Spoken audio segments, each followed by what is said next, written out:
Hi there folks. So the results of the general election are in, and it looks as though Theresa May has managed to bollocks it up. The Conservatives have walked away with 318 seats, which is 8 shy of the 326 that they need to form a majority. And in doing so, this has resulted in a hung parliament where they've had to form a coalition with the Northern Ireland party DUP.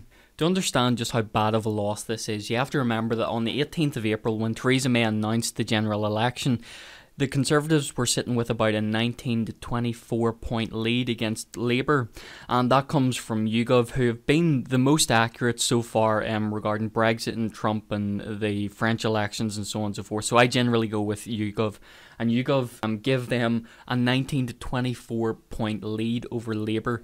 So that's a really, really big loss for the Conservatives. Unbelievable how you could go from 24 points to 2 points. But what's most embarrassing is who she lost to. The Labour Party is in shambles at the minute because it's packed with lunatics. Take for instance the Shadow Home Secretary Diane Abbott, who thought that Chairman Mao done more good than harm. Why is it right to wear a Maoist t-shirt, but obviously wrong, as it is, to wear a Hitler t-shirt? I suppose some people will judge that on balance Mao did more good than harm. We can't say that about the Nazis. What was the good? Remind me what the good bit was. Serious, well, it's funny. I just had this debate with my son. I wish this were in private time. Well, I just had this debate with my son. Still like all these old lefty dictators. Mao killed tens of millions of people. Yeah, just tell me, what was the good that he did that made up for the 60 million people he murdered? He led his country from feudalism, he helped to defeat the Japanese, and he left his country on the verge... Japan could have beaten the Japanese too. No, well, and he left his country on the verge of the great economic success they're having now. This is a woman who announced a major policy and didn't know the details of it before going on a live interview. So how much would 10,000 police officers cost? Well, if we recruit the 10,000 police men and women over a 4-year period, we believe it'll be about £300,000. £300,000? Sorry, 10,000 police officers? What are you paying them? No, I mean, sorry. How much will they cost? They will cost... It will cost...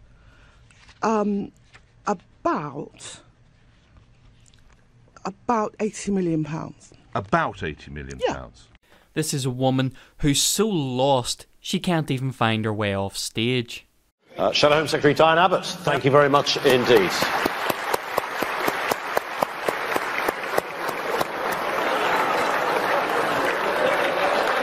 That way, yeah.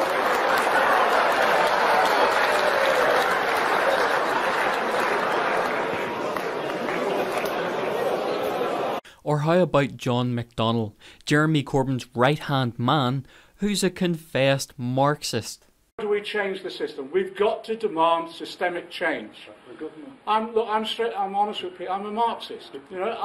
This is a classic crisis of the economy, classic capitalist crisis. I've been waiting for this for a generation.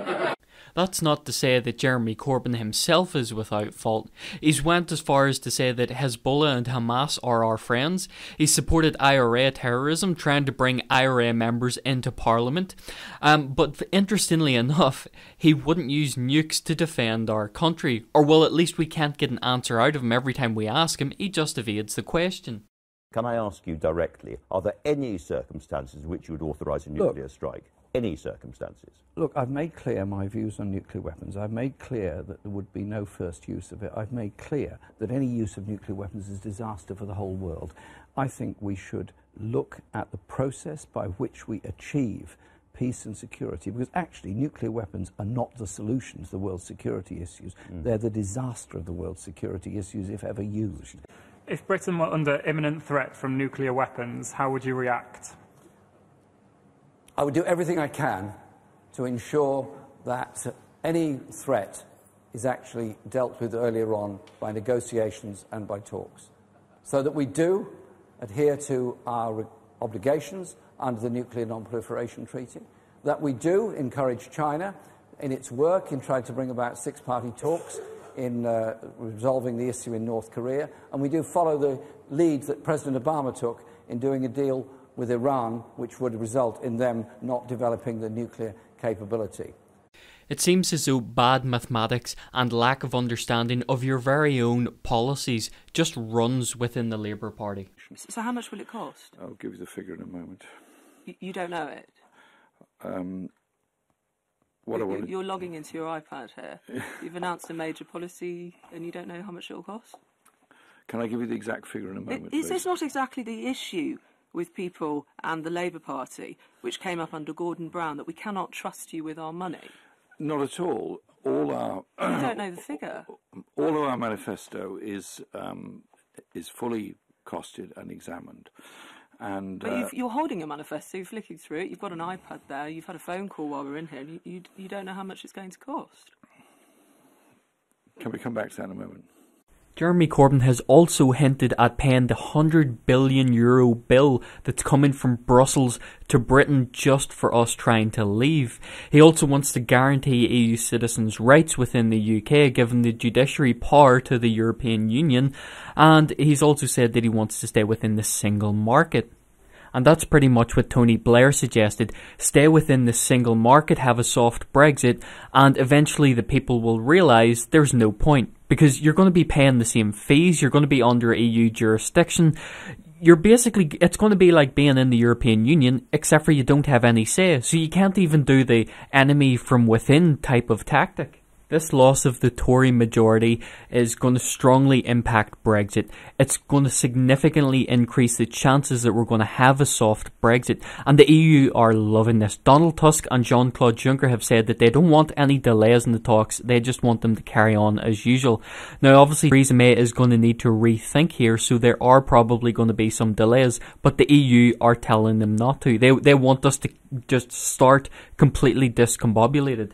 Guy Verhofstadt, of all people, is laughing at us saying this is another own goal for the UK. And Theresa May probably shouldn't depend on her new coalition partners, the DUP. Number one, because there's only 10 of them. Number two, because they want a soft Brexit anyhow, because they don't want a hard border between Northern Ireland and the Republic of Ireland.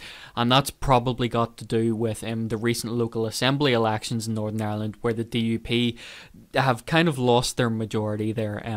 So they don't want to cause too much of a stir up in Northern Ireland.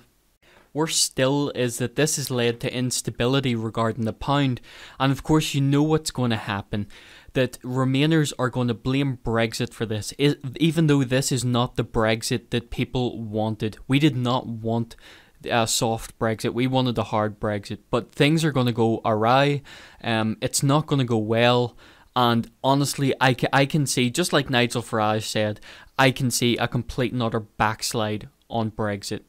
And all of this because Theresa May got overconfident and opportunistic. She thought to herself, oh, I have this in the bag, so I'll push some policies that would otherwise never fly with voters. For instance, repealing the fox hunting ban. Or how about the dementia tax, where she said that if you have over £100,000 in assets, you'd have to pay for your own care. And that would include your home. And saying as many people have homes that are around £100,000 but still don't have the money to pay for themselves, they were afraid that they would have to sell off their home to afford care. More embarrassing than that was a couple of days after announcing this, she done a U-turn on it. This of course strongly weakened the narrative that she was proposing a strong and stable government.